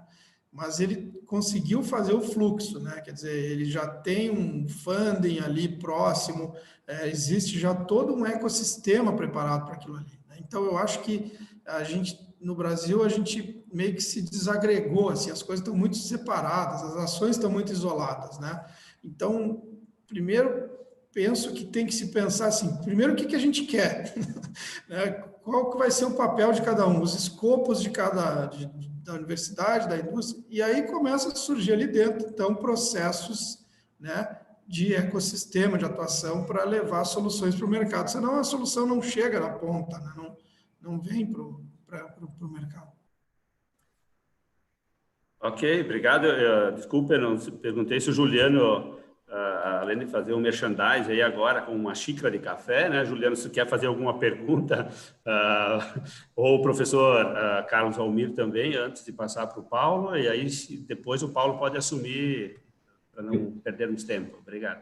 Grato, Dacier. Eu vou deixar as perguntas ali, temos perguntas excelentes que foram feitas ali por todo o público, só fazer um comentário geral. Realmente são provocações e motivadores excelentes aí para a discussão desse perfil do engenheiro que nós buscamos na formação universitária, né? Tanto Alexandre quanto Petras nos trazem vários elementos motivadores, né? Alguns deles que eu coloco aqui muito brevemente, né? E de novo, eu não quero colocar como uma pergunta, só como uma consideração. O alinhamento disso, colegas docentes, pesquisadores e estudantes, né? Com o perfil previsto agora nas novas DCNs, do engenheiro pesquisador, do engenheiro técnico gestor, do engenheiro empreendedor. Como isso está vinculado, de fato, a esse perfil de inovação, né, que nós vemos que é tão demandado e cada vez mais demandado, né? O quanto as tais chamadas soft skills, né, que nada mais é do que uma convenção, assim as denominamos, né, mas para os nossos currículos tradicionais nas engenharias de soft, elas não têm nada. Pobres dos nossos estudantes e até de nós, professores, que não tivemos uma formação nesse contexto, né, que temos que abarcar, né, que pensar de que forma os nossos projetos pedagógicos serão competentes para contemplar esse tipo de formação, né? Afinal, né, dizíamos há um pouco tempo atrás, né, as duras, e sem querer ser pejorativo, por favor, me entendam, né, as 6 disciplinas de cálculos iniciais, as 5 a 6 de físicas e todas as demais vinculadas às ciências, elas terminam aprimorando o raciocínio lógico, né, que levam o engenheiro a resoluções de problemas complexos. Será? Como é que estão as soft skills nesse processo todo, né? Como é que o engenheiro realmente está preparado na sua formação a ser um identificador, a um definidor de problemas, e não simplesmente a somente resolver problemas com soluções já bem definidas e bem conhecidas, e quando ele chega no mercado de trabalho, ele não encontra aquelas soluções nas listas de exercícios que a universidade os passou.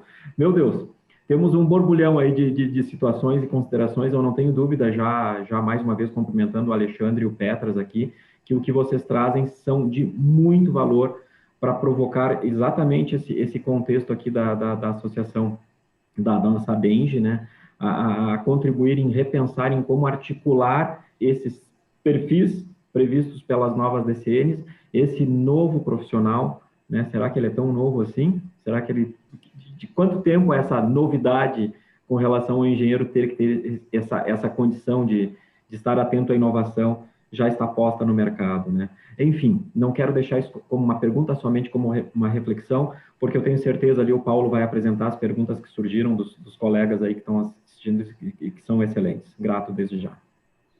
É isso, já tem uma série de perguntas, Paulo, então assuma aí e siga com o nosso protocolo aí para os palestrantes.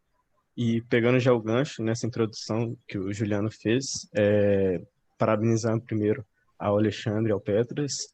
Eu vou tentar ser bem sucinto nas perguntas, vou tentar juntar algumas também. E, assim, acho que todas elas e todos os comentários que foram feitos no chat também estão muito relacionados à visão da indústria junto à universidade, né?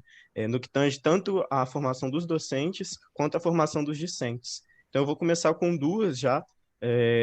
E primeiro vamos falar um pouco sobre a formação dos discentes e depois a gente volta na formação dos docentes, que vocês colocaram tão bem. E então, vou começar com a pergunta do professor Alessandro Moreira e da professora Valquíria, que está relacionada a desenvolver habilidades, né, soft skills nos estudantes.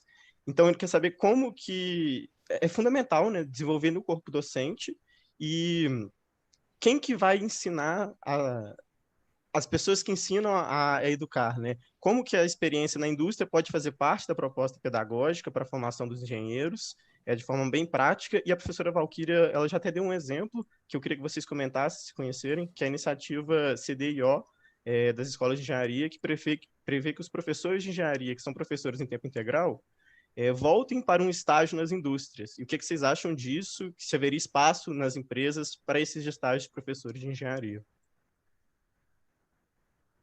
Também pode primeiro o Alexandre, depois o Petras, no dia que vocês tiverem. Não, eu acho que é a ordem alfabética, né? Vamos mudar um pouquinho, né? Vamos inovar, Petras. Vai você primeiro agora. Não, acho que rapidamente, assim, né? Eu vejo que as empresas também não são fáceis, né? Elas não, geralmente não é muito fácil fazer um estágio, né? Quer dizer, né, esse estágio geralmente é para quem é mais jovem e tudo, né? Mas eu acho que poderia se criar programas, né? Vamos dizer assim, desses profissionais estarem podendo participar de alguns projetos. Acho que isso aí sim, né? Porque até seria mais interessante eles auxiliarem já no projeto com a expertise deles de professores, né? E criar determinados programas, pode chamar de estágio ou o que quer que seja, mas eu acho que também as universidades podem ter maior interação com as indústrias, né? Eu fiz alguns programas também lá em Portugal, agora no UPTEC, né, que eles têm a universidade lá, na Universidade do Porto, eles têm uma interação direta com as indústrias, porque eles têm um hub de startups lá, né? Então, a indústria vai lá, apresenta como é que ela está, eles vão nas indústrias, né? Então, acho que o próprio fato, assim, de sair, né, dessa questão dos silos já começa a favorecer, né? Porque se eu pegar uma aula, por exemplo, né, de um professor e trouxer uma indústria para dentro da faculdade, ela vai mostrar ali tudo que a gente falou hoje, por exemplo, já é uma aula, né, uma aula interessante, né? Eu não sei o quanto tem se feito isso hoje, eu estou um pouco por fora, porque eu dei aula em 2004, né? Então, fica a pergunta aqui, né? Eu acho que essa ideia é muito legal, entendeu? E de trazer o professor, né? Tirar um período sabático. Normalmente, o professor universidade, o período sabático dele é ir para outra universidade, né? De preferência fora do Brasil. Mas por que não, no período sabático, ele ir para a indústria, né?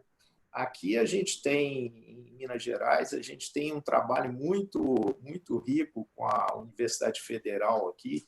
Na época, o professor Falcone, né, antes dele criar, né, a Falcone, né, ele era da Fundação Cristiano Ottoni, que era ligado à universidade, quer dizer, a própria universidade ela criou a fundação, e aí incentivava os professores, né, a darem trabalho de consultoria para empresas. E nesse trabalho de consultoria, obviamente, o professor tinha que ir, né, na empresa, entender a realidade. Então, eu acho que esse modelo é muito interessante, quer dizer, a universidade, do lado dela, ela criar uma fundação, né, incentivar os professores, né, a participarem e realmente a transmitirem o conhecimento deles com o pragmatismo que a indústria precisa, né, e realmente aí para o professor também vai ser enriquecedor, ele vai poder depois levar para os alunos dele aquela experiência. Então, eu hoje, por exemplo, a gente tem uma parceria com a UFMG na parte de segurança do trabalho. Né? Quer dizer, como que o professor, ele vai lá, ele olha os processos, ele conversa com os operadores, entendeu? Então, ele entende a segurança do trabalho do ponto de vista do operador e depois ele consegue canalizar aquele conhecimento para os gestores. Então, essa parte da interação, e são engenheiros, by the way, não são técnicos em segurança, não, são engenheiros que eles vão com um olhar, né, para a fábrica, tanto do ponto de vista da condição de trabalho, a condição insegura, mas da parte também comportamental, quer dizer, eles vão ouvir os operadores, vão entender por que o cara faz aquela atividade de uma forma, se não poderia fazer de outra, mais segura, e eles dão um feedback extremamente relevante para a gente. Tá? Então, eu acho que é muito válido essa ideia dessa interação, levar o professor para a empresa, mas vamos usar, por exemplo, ferramentas mais, ou vamos dizer, formas mais institucionais, através de uma fundação, através de uma consultoria para isso. Beleza, muito legal. Tem mais algum ingrediente que vocês acham que é fundamental, além desses dois citados já, para que essa colaboração entre a indústria e as empresas, né, seja feita com a universidade, com os cursos de engenharias mais diretamente?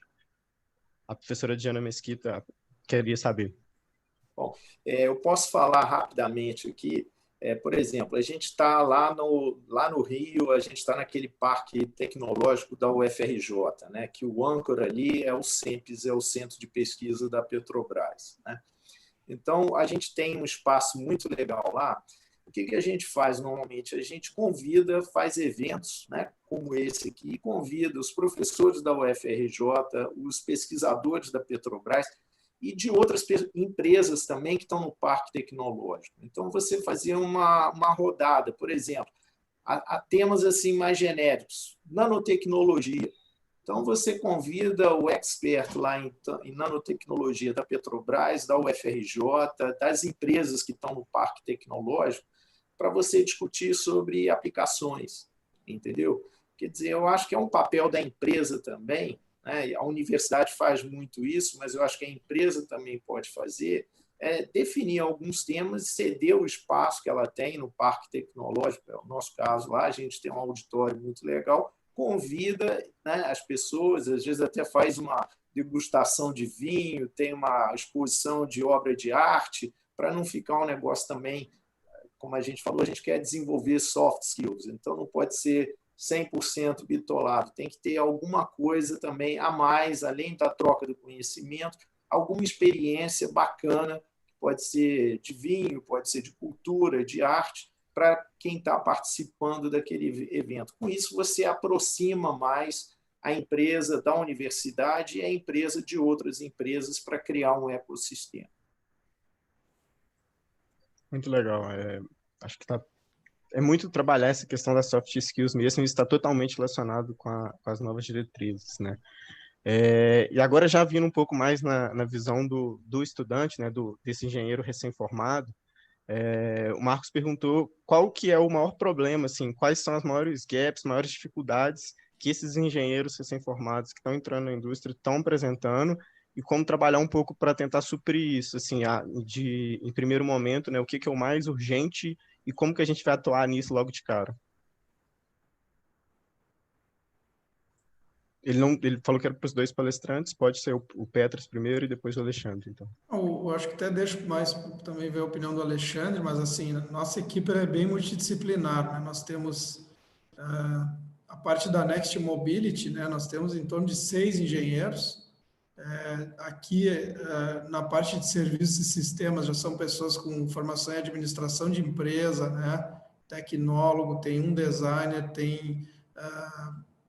também trabalhamos, tem mulheres na equipe, né, isso é importante também, né, não ficar uma coisa, né, dominada assim, né, só por homens engenheiros, né, temos mulheres também, né, elas têm uma com mais foco em marketing e novos negócios, né, então eu acho que eu não vejo hoje no profissional recém-formado, né, tantos gaps assim, porque as próprias pessoas que estão hoje dentro das empresas, elas também estão se reinventando, né? Quem está há muito tempo, eu estou há 20 anos na empresa, né? Então, é um processo constante de mudança, né? Não tem assim, a empresa há 10 anos atrás era uma coisa, hoje é completamente diferente. Então, eu até acho que a geração Y, ela já vem com, vamos dizer assim, uma visão já diferente, né? Em termos de meio ambiente, né? Eles já têm uma visão até melhor, muitas vezes, do que quem é da velha geração, né? Eu acho que eu não vejo um gap tão grande assim de DNA, até porque a empresa ela tem que se definir, né? O que ela quer valorizar em termos de DNA, de cultura e de valores, né? E isso o profissional vai aprender só depois que ele entrar na empresa também, ele precisa conhecer a empresa. Então, eu não vejo assim tantos gaps, né? Eu só acho que, vamos dizer assim, não deveria esse profissional só se focar na parte técnica, isso que é o erro, né? Quer dizer, ele chegar já achando que ele pode, né, ser bem sucedido somente com o conhecimento técnico que ele recebeu, né? Ele vai ter que se desenvolver nas soft skills. Mas eu não consigo identificar tantos gaps assim. Nós temos profissionais bem jovens nessa equipe aí, né? E a gente sente assim, né, que eles são geração Y já de cara. Talvez eles não tenham tanta flexibilidade assim com a rigidez, né?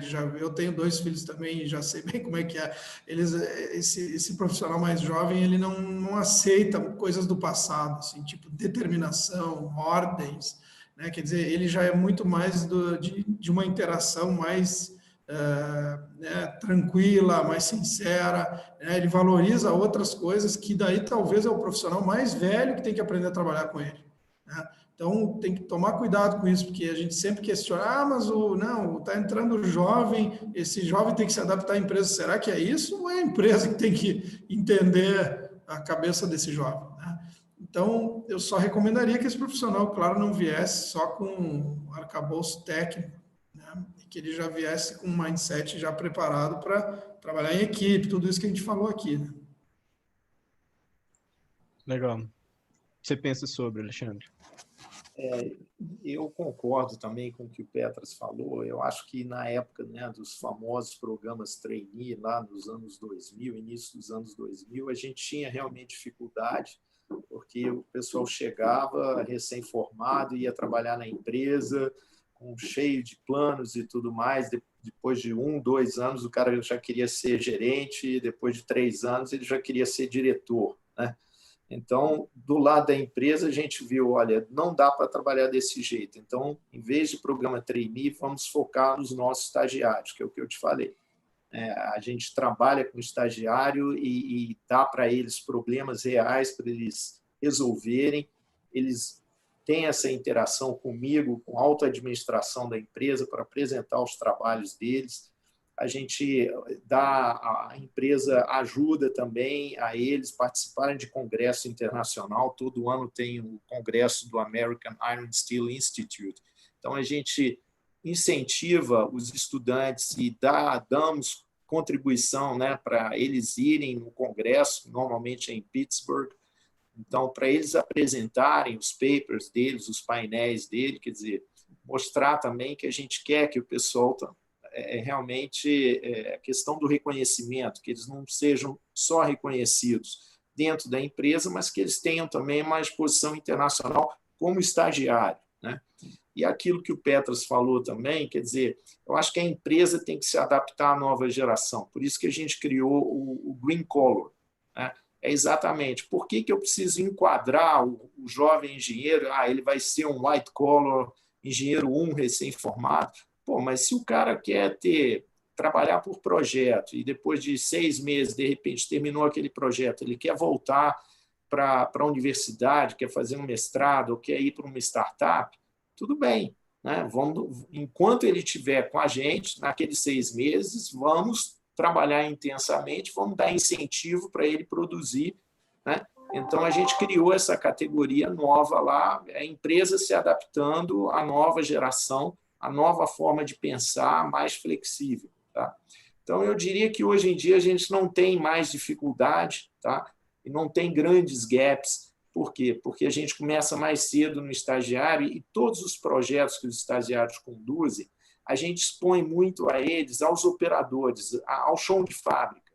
Porque é aquela história do japonês do Gemba. Ele não vai resolver um problema, né, de trás do computador dele. Ele tem que ir no processo, ele tem que ir no chão de fábrica, ele tem que conversar com o operador. Então, com isso, ele também está aprendendo soft skill, né? Então, quer dizer, ele está aprendendo vamos dizer, a solucionar um problema complexo com o uso de analytics, mas ele também está aprendendo a comunicar, a ser mais humilde, a entender a realidade do operador, né, através do Gemba, e com isso aí ele também está aprendendo soft skills na prática. Muito bom. Sem dúvida, a vivência, a prática, né, é totalmente importante tanto para os docentes quanto para os discentes, né?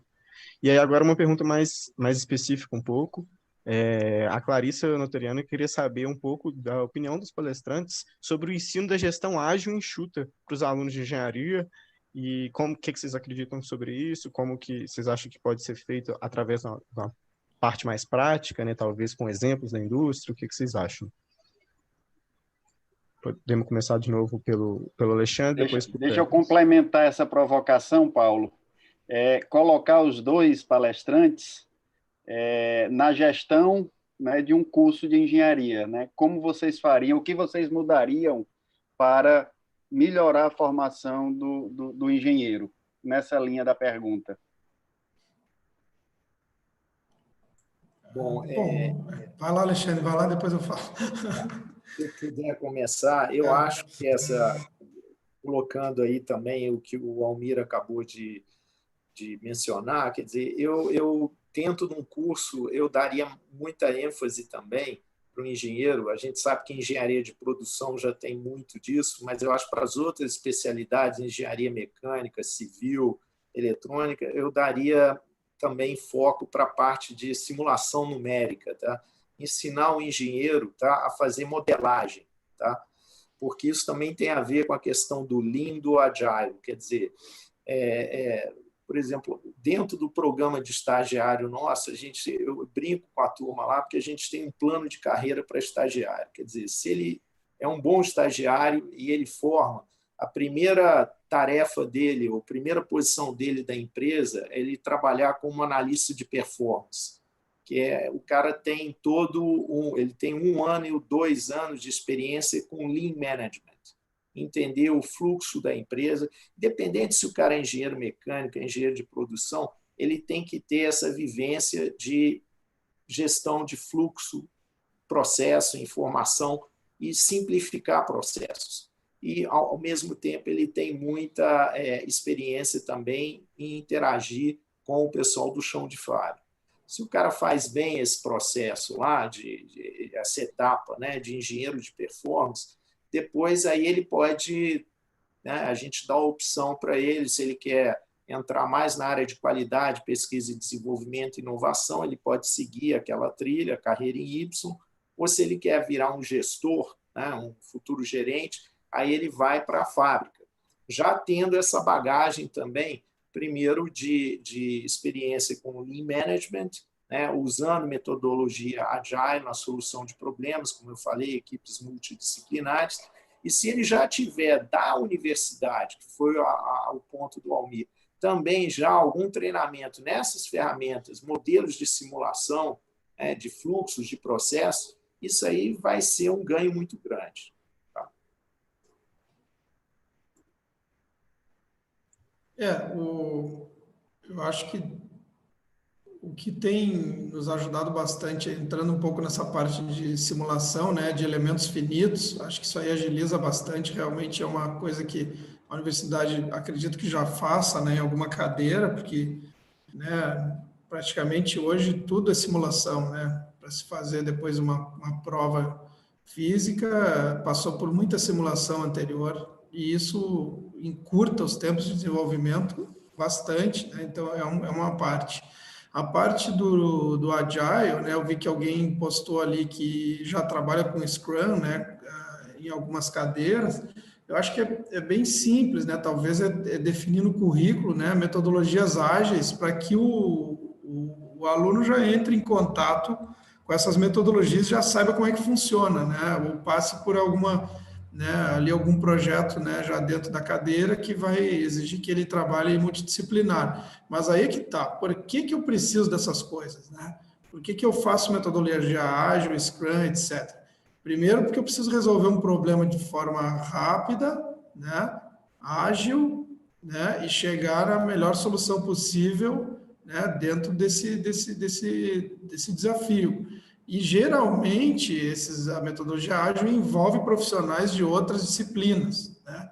Então, ou seja, isso necessariamente eu estou trabalhando o multidisciplinar, está começando ou até uma Open Innovation nesse caso, né? Então, acho que tem que só, né, entender o porquê de se fazer isso, né? Se eu quero o que eu quero estimular, né? Não é só passar a metodologia do Agile, né?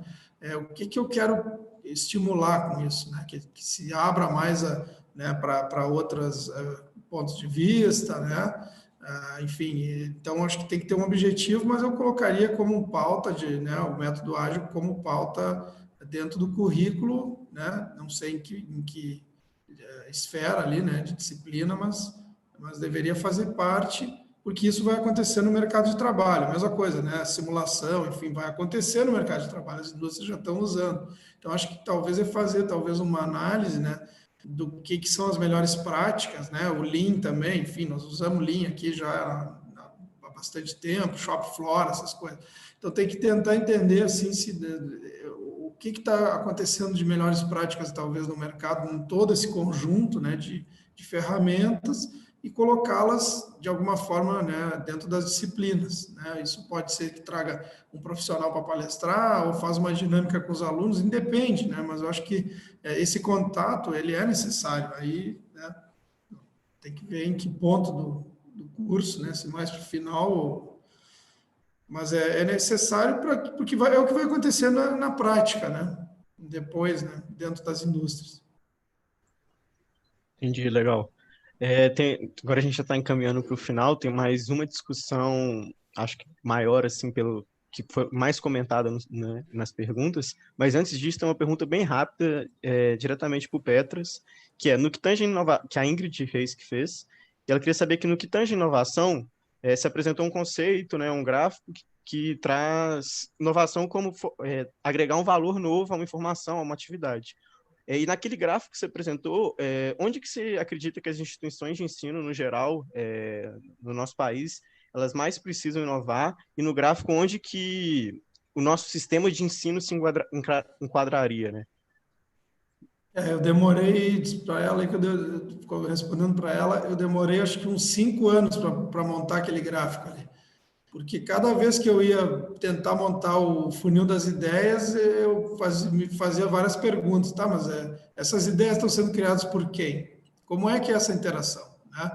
Porque se vocês abrirem os livros, né, vocês vão ver assim que tem um monte de ideia picando e elas vão afunilando, e aquilo sempre me incomodou, tipo, mas o que é esse funil, né? Então, esse fluxo de inovação, né? O grande desafio é na fase exploratória, o pensamento divergente. É aí que vai vir a criação de valor. E é onde menos as indústrias, as empresas estão preparadas, né? Eu pesquisei isso aí por muito tempo, né? Depois eu cansei desse gráfico, porque está tão difícil hoje de implementar a inovação que é difícil aplicar uma metodologia, mas em suma, né, a fase de pensamento divergente é onde tem menos skills hoje nas empresas. E elas se acham muito competentes dali para frente, né? Quando eu já tenho uma ideia pré-concebida, eu não passei pela fase exploratória e eu já vou prototipar e levar para o mercado. Ali as empresas são boas. Ali elas reúnem os recursos, têm eficiência operacional, né? Vai para frente. Na fase exploratória, eu acho que até seria uma grande oportunidade para as universidades, né? Que é onde as empresas têm mais dificuldade, né? Que é co-criar em conjunto de inovação aberta e fechada e como é que faz essa interação. Então, ali tem muita interação. E depois tem que tomar decisões para ir afunilando. Então, ali eu acho que tem uma grande oportunidade, tentando responder para ela. Muito bacana. E para a gente concluir, assim, eu acho que as últimas perguntas, elas estão muito relacionadas à distância das universidades, das instituições de ensino com as empresas. Então, eu queria saber a opinião de cada um de vocês, assim, de maneira bem objetiva, de qual que é o maior entrave atualmente para essa colaboração e qual o papel qual ação a indústria deveria fazer para se aproximar mais da universidade, das instituições de ensino, e qual ação as universidades deveriam fazer para se aproximar mais das indústrias. Assim. Qual frente cada uma dessas duas áreas deveria tomar, que seria o principal? Podemos começar pelo Alexandre e depois pelo Petras. Eu acho que essa questão de distância, né? Olha o evento nosso hoje aqui, né? A gente está espalhado aí pelo Brasil via Teams, quer dizer, eu acho que esse conceito de distância, a gente tem que rever entre indústria e universidade. Não existe mais isso. O que existe é alinhamento de interesses, né? Não acho que o que a gente precisa fomentar é o alinhamento de interesses, né? Qual é o interesse da universidade? É formar mão de obra, é aprimorar o corpo docente dela e tudo mais, e o interesse da empresa é aumentar a capacidade de inovar e sustentar, e garantir a sustentabilidade do negócio. Então, aonde que tem um matching, né? Como é que a gente põe um Tinder aí para funcionar? Quer dizer, o grande interesse lá da universidade com o da empresa. Eu acho que a gente tem que rever esse conceito. A universidade no Brasil é distante da empresa. Porque eu acho que simplesmente a gente ainda não viu os pontos, né, de interesse. A gente, às vezes, fica olhando o copo meio vazio. Não, mas é diferente a realidade, em vez de olhar o copo meio cheio. Tem muita coisa que a gente pode, já está fazendo hoje, entendeu? Então, eu acho o seguinte, vamos rever esse conceito de distância, porque eu acho que o evento de hoje já prova que esse conceito já é obsoleto, né? Eu acho que a gente tem que pensar mais alinhamento, sincronismo, né, entre, vamos dizer, os pontos fortes da universidade e da empresa, como explorar eles melhor. Não, eu concordo, é nessa linha aí, né? Acho que tem que... Aquilo que eu falei também, né? O modelo de atuação da universidade qual é? É gerar, né, pesquisa básica aplicada, ter programas, né, diferentes relacionados às empresas, né? Quer dizer, acho que também, na medida que a universidade começa a se definir mais, né, como modelo de atuação, e talvez aí eu vejo um ponto de evolução, as universidades americanas, elas estão na nossa frente por causa disso, elas deixaram as escolas de negócio próximas do que está saindo de valor dentro da universidade, né? Também a parte de funding, né? Já começando a ver como investir numa startup que está nascendo dentro da universidade. Acho que aí tem um caminho que o Brasil tem que tentar achar, né? Uma forma de criar valor em conjunto, universidade e empresa, né? Através desse modelo de atuação que eu vejo que tem que mudar, sim, né? Talvez o distanciamento ele foi criado não é de propósito, é porque justamente além do que o Alexandre falou, não tem interesses comuns, não se criou um ecossistema favorável, né? Que reúna, né, esses interesses, né? Ou seja, um não sabe do interesse do outro porque não existe o ecossistema, né? Não está bem encaixado, né? as empresas nos Estados Unidos, elas são convidadas a conhecer as startups dentro das universidades, as startups que vão nascendo dentro das universidades, os fundos também, né? Quer dizer, então, começa a se criar uma aproximação já desde o começo da ideia, né? Se a ideia não for para frente, tudo bem, beleza. Agora, já existe uma interação, né, desde o começo das iniciativas. Legal, obrigado, gente. Valeu, Paulo. Antes de encerrar a plenária, eu quero lembrar que a gente vai ter, né, mais um filminho, mais uma apresentação musical. Eu acho que essa palestra foi muito rica, né, saiu daqui muito satisfeito, né, não só por estarmos no último dia do Cobenge, cujo sucesso que poucos acreditavam nesse formato remoto se deu de maneira excepcional, né? Quero agradecer e parabenizar ao Alexandre e ao Petras pelas instigantes convocações, né? Eu provoquei do lado de cá para vocês estarem um dia dentro de uma gestão de curso. Eu acho que essa interação é fundamental, né? E isso já está posto nas diretrizes. O que a gente precisa, de fato, a distância, ela se existir um dia, a gente não pode falar mais hoje dessa distância. O que a gente precisa é se alinhar cada vez mais dentro dos interesses comuns. E eu espero que a gente consiga estar cada vez mais juntos nessa formação do profissional que as empresas tanto necessitam, que o Brasil tanto necessita para fazer essa virada da economia. Deixo a palavra para vocês, para esse breve despedida, e convido também a plateia a esperar a apresentação musical do final. Petras e Alexandre. Bom, então, falar rapidamente, agradecer aí a possibilidade de ter participado, né, ter podido contribuir, e ao Cobenge, né, novamente aí ao professor Almir e ao Juliano, né, que me fez o convite aqui pela UX, e dizer que fico à disposição aí, estamos aqui e abertos aí a qualquer nova iniciativa. Eu também gostaria de agradecer a vocês aí pelo convite, tá?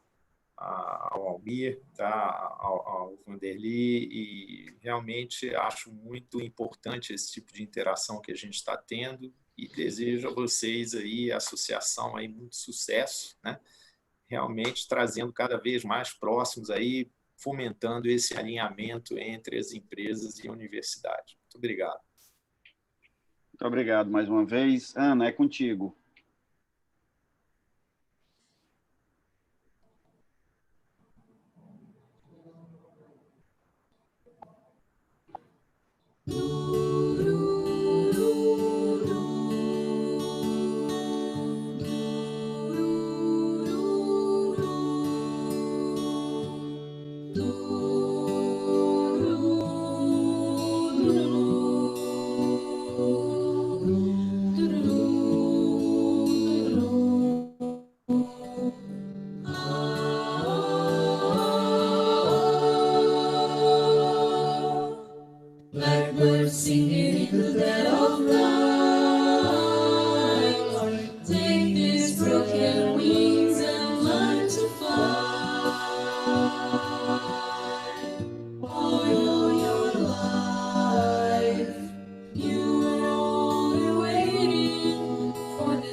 Então, muito obrigado a todos.